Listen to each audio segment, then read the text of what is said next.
Hi there, my name is Nicholas Lamar Soutter, and thank you for joining us here on In Time. On July 19th, 1845, a fire broke out in a candle manufacturer in downtown New York. The fire department showed up, but it was a privatized fire department, which meant that unless you paid to have them put out the fire, they'd just let it burn.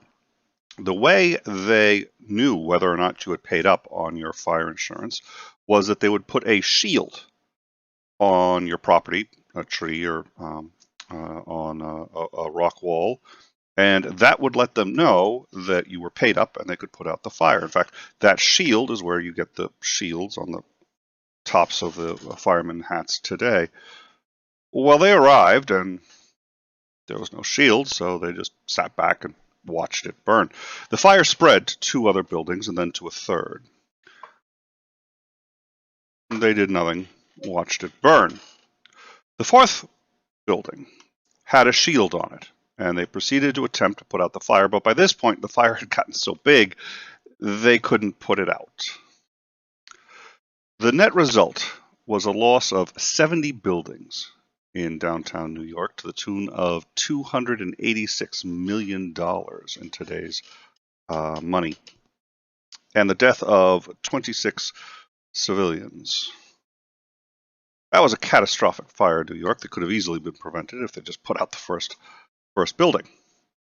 At this point, this country decided to re-examine the notion of a private fire department, and almost universally across the board, every state, every district, every town switched to a socialized fire department, where the fire department was paid out of taxes. We all put money into it, and we all got the benefit of the fire department. This was because it was thought that it's better to put out fires right away, because a fire is a threat to everybody, whether you pay it or not. It's a threat to all of us simultaneously. A fire could break out anywhere. So all of us would pay taxes, and all of us would have the benefit of the fire department. Same thing with the police force. Now, there's actually some rare few private fire departments in this country today. I think about 8 or 9 years ago, there was one somewhere in the Midwest where they came and turned out the house hadn't paid their insurance, and they just sat back and watched it burn. But universally, it's been one of the best things for this country to start using socialized fire departments.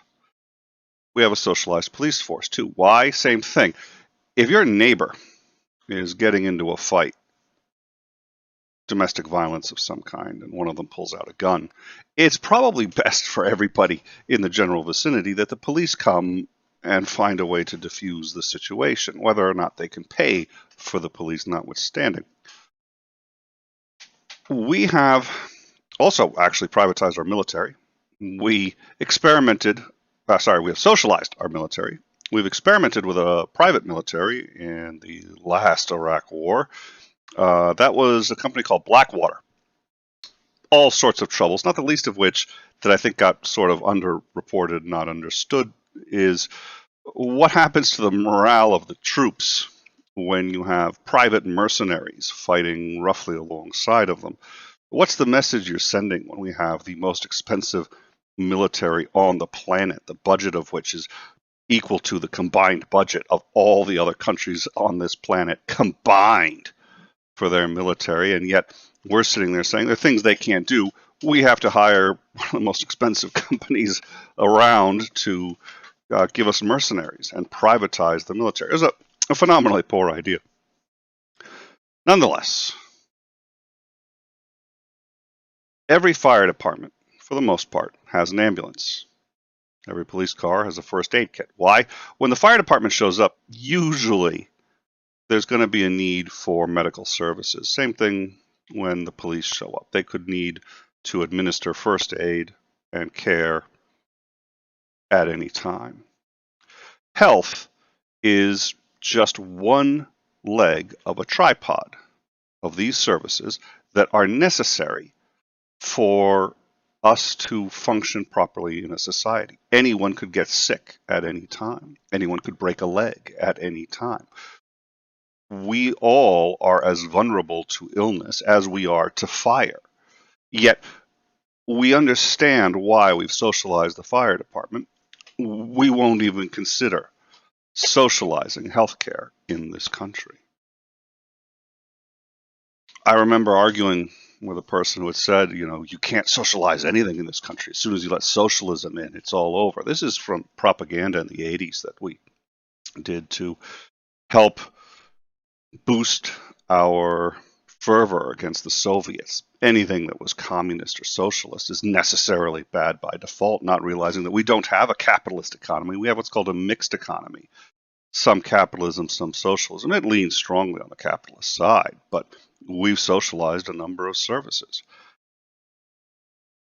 Universal health care is staggeringly important and is a huge part of that civil service that we have decided we will keep private. The net result of this is that we pay more for health care than any other country on the planet, but we rank 34 in health outcomes. The numbers don't even remotely support the Republican narrative that this somehow leads to better outcomes. It just doesn't. Our mortality rate is low. The average rate of, life expectancy in this country is reasonably low compared to other countries. We're not going to solve that right now. However, the New York Times did a story on Sweden, which has had a unique approach to dealing with coronavirus. Rather than lock down the country, they enacted social distancing measures, but they kept everything open for the most part. And they said, look, we will trust our citizens to do the best they can, and we hope and expect that this will result in lower deaths and a strong economy as opposed to a complete lockdown. Now, as of when the New York Times wrote this article, they were having pretty good success. Their numbers were better than Italy, Germany, France, the UK, certainly. Better than us. So Donald Trump has suggested that this means we can just open up the country and everything will be fine. Here's the interesting thing. Sweden is a very different country than ours. Very different. And there are reasons that have led to its success, but the closest countries to it, Denmark and Norway, the other Scandinavian countries, actually have fewer deaths than Sweden. Sweden may be the bellwether for success compared to other non-Scandinavian countries, but compared to Scandinavian countries, their numbers are terrible. Why? Well, the Scandinavian countries all have a lot in common, but the other ones locked down. Sweden did not. So Sweden's numbers are worse than the other countries. Well, why are their numbers still otherwise so good? A couple of things about that. They've pointed out that they're not done yet. And they've been actually cautiously pessimistic, suggesting that their numbers could rise and they could be in as bad a shape as Italy or us, or far, far worse even. There is some indication that that may be happening already. The other thing is, their social structure is set up such that they could maybe pull this off. We can't. Why? One, trust in the government.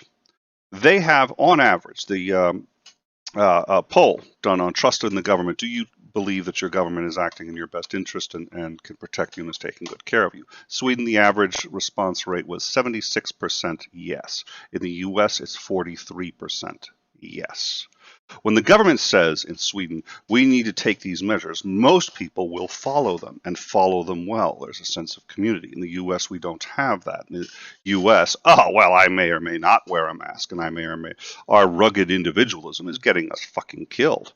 But we go out and say the government's not going to tell me what. So unless they enforce a lockdown, a lot of people aren't going to take the measures required. Further, this requires some understanding of, it's not necessarily all that complex, but if you're not interested in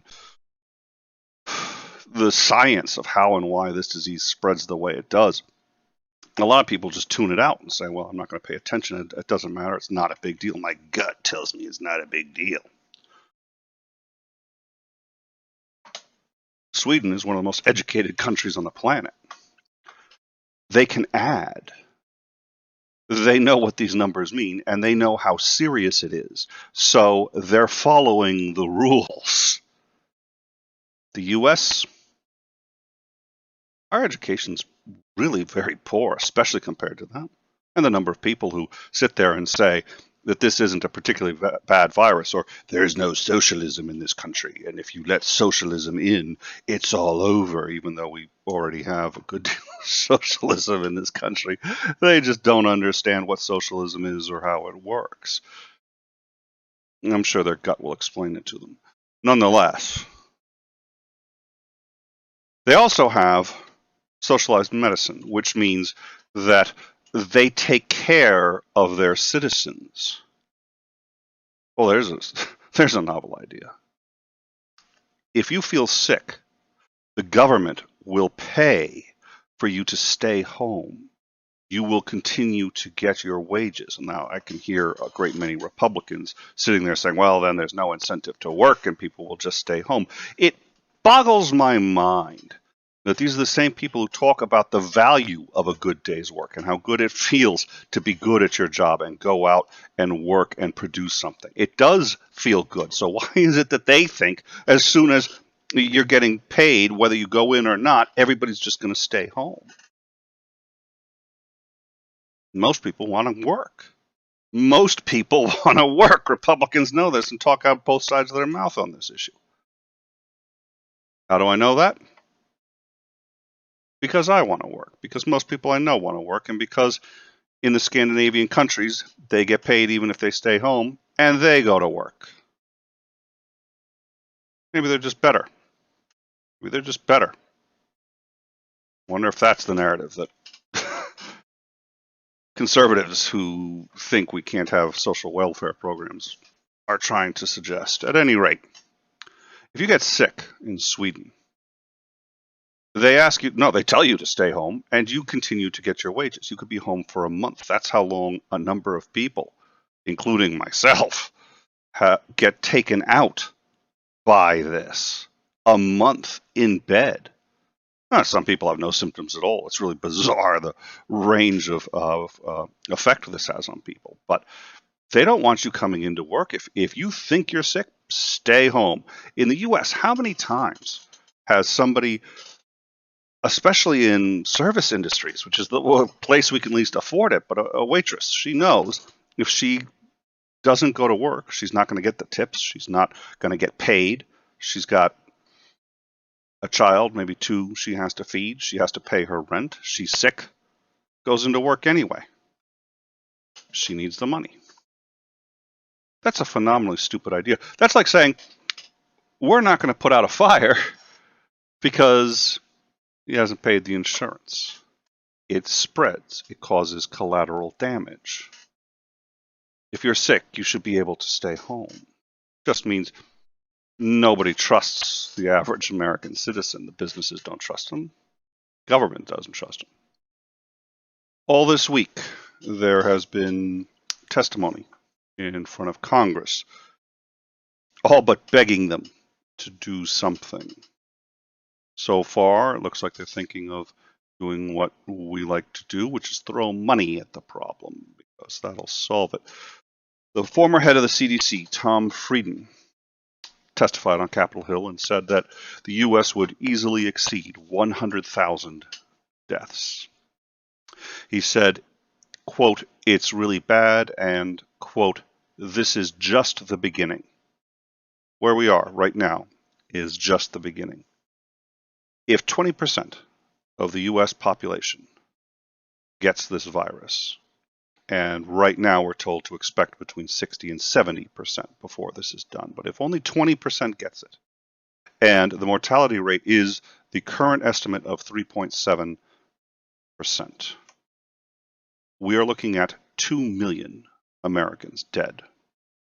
Rick Bright, the whistleblower who was removed from his job attempting to prepare for the coronavirus, has said that this will be the darkest winter in American history if we don't change course.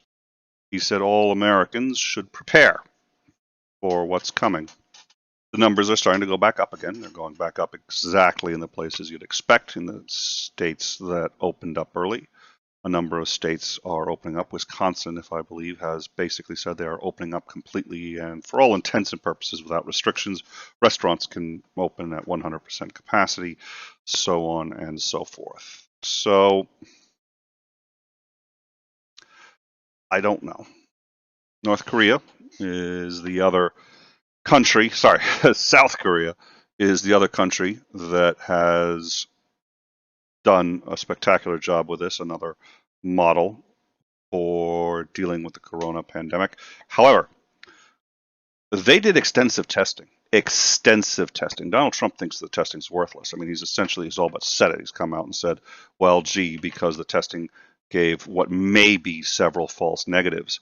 And they are prone to false negatives. They don't do false positives, which is one reason they're important, but they do give false negatives. And, well, that's why testing doesn't work. Listen, if testing was immediate and, I mean, you could do it in 10 seconds and it was 100% reliable, all you'd need is testing. You test people as they go in and out of work. If they test positive, send them home. We would have no problem. Testing's not that good, but that doesn't mean it's worthless. It's not even close to. It is a huge part of a number of different things that we're doing that work in concert to get this done. He doesn't care about the testing. He's not trying to boost testing. He lauded South Korea for their success. That was mostly testing. They identified people who had it, isolated it, and they were able to stop this. And the testimony of both of those gentlemen, too, was that there is no leadership. There's no unified strategy. Trump has no clue what he's doing. And for those of you who still support him, he is so obviously unqualified. We have 4% of the population, but last I checked, 27% of the COVID cases. Why do we have 27% of the COVID cases if he's doing such a bang-up job? I'm aware it's his predecessor. He blames everything on his predecessor, all of it. He's never made a mistake in his life, ever. It's odd. He was asked why he didn't restock, because he said that Obama had used a number of the masks and emergency supplies that the U.S. has. And he said, well, that's why we're short. He said, well, wait a minute. If that's true, why didn't you restock it? If he failed to do it, why didn't you do it? His answer was he was busy. It's been a little difficult being president. All right. So we will, as always, endeavor to try to keep you informed. If you want to talk more and keep up with the latest news, we have a Discord. It is in the description. Please come join us. Have a chat with us. We also have Patreons, and there's many tiers to choose from, and we enjoy chatting with our patrons. Our patrons contribute significantly to the show. We talk to them about show ideas, and we borrow many ideas from our patrons. I'm kidding. It's a lot of fun we do a Patreon hangout every month. We're going to be adding another one, so we're doing 2 a month. I hope you'll consider doing that. And until then, we will be having Dr. Seigart actually on, I think, next week again to discuss his conversion story. It will be our first story of an atheist who became a theist. Thank you very much for joining us, and we look forward to seeing you next week.